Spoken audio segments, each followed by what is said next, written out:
You said no to a coffee invitation. Just no. But then you added why, and then you added more why. You explained your week.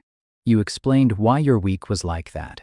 You mentioned the deadline, the family thing, the fact that you've been tired lately. Somewhere around sentence 4, you watched the other person's face and realized they stopped caring 3 sentences ago.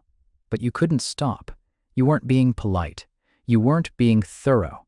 You were doing something much older than this conversation, something your nervous system learned a long time ago and never unlearned. Most people think over-explaining is a communication problem, a bad habit, something you can fix by being more concise. It isn't. It's something else entirely. And once you see what it actually is, you can't unsee it. Here are 5 signs you're an over-explainer.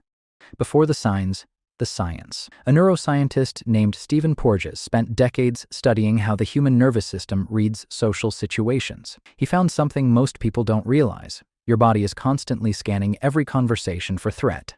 Not lions, not danger, just the smallest hint that the person across from you might disapprove. When your nervous system flags that hint, it does one of 4 things: fight, flight, freeze, or fawn. I have already covered this on a different video called Psychology of People Who Can't Say No. Check out the pinned comment if you are interested in watching it after this video. Now coming back, over-explaining is a fawn response. Every extra sentence is a small payment, a negotiation.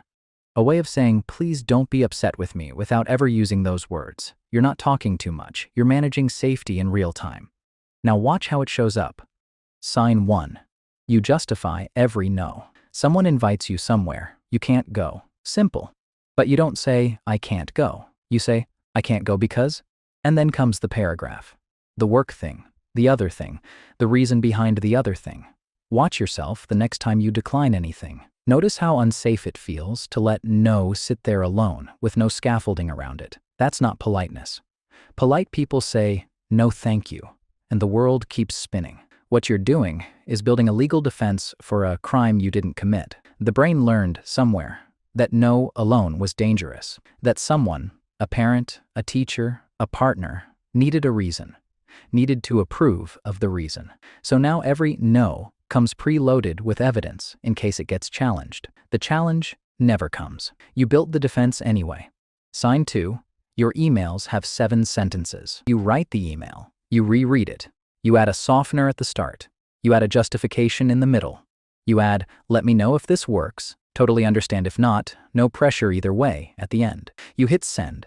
Then you reread it in the sent folder. Here's what's actually happening. Your nervous system can't tell the difference between a slightly direct message and a confrontation, so it pads the message with social cushioning until it feels safe to send. The cost is real. The people receiving these emails can feel the tension, even when they can't name it. Over-explanation reads as anxiety, not warmth. Even when warmth is exactly what you meant. 2 sentences would have been kinder, to them and to you. Sign 3. You apologize. After the other person already said it's fine. You're 5 minutes late.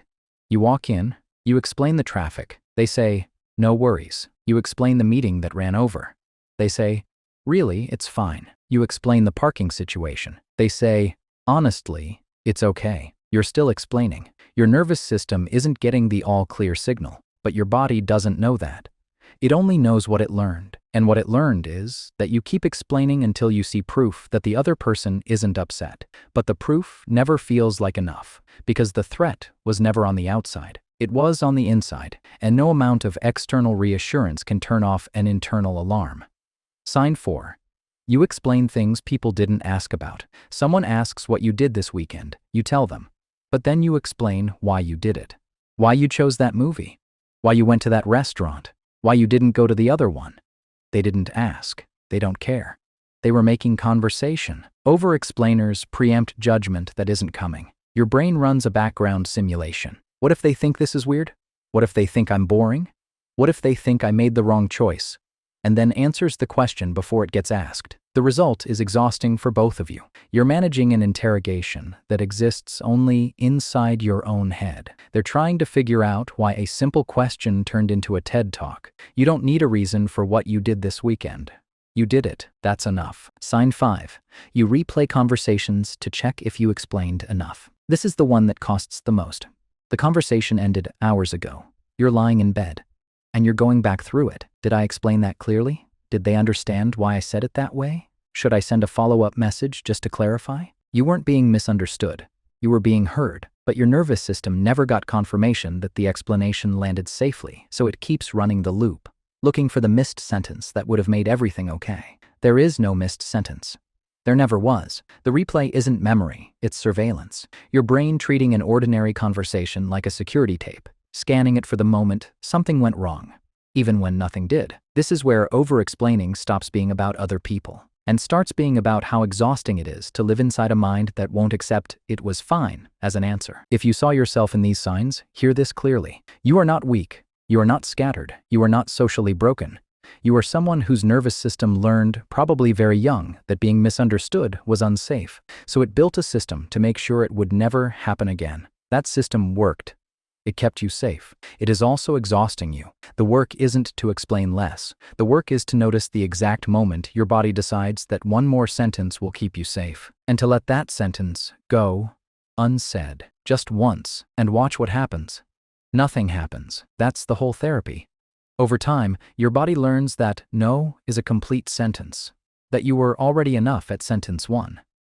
If you caught yourself over-explaining something this week, even a tiny thing, even just an email, tell me what it was in the comments.